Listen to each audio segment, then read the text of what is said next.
Môre, dis Sanet.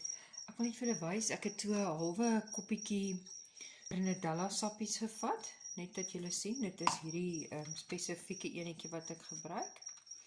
En dan saam met dit gooi ek 'n skoopie tenaspoeier in en hiermee begin ek my dag. Nou ek wil net vir almal sê, ek slaap 8 ure 'n nag, maar in hierdie geval het ek nou gistermiddag 4 uur het ek al gaan slaap, so dis nou 2 uur in die oggend en ek begin my dag. Daar's my shakeie. Ek gaan nou gou skit en dit proe fantasties.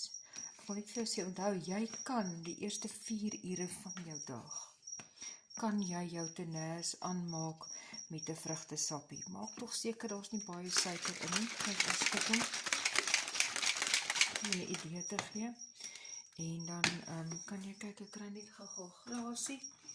Dan kan jy sien hoe lekker lyk my shakeie. Dit proe regtig baie lekker.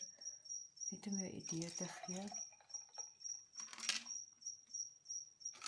Daar's my tenas.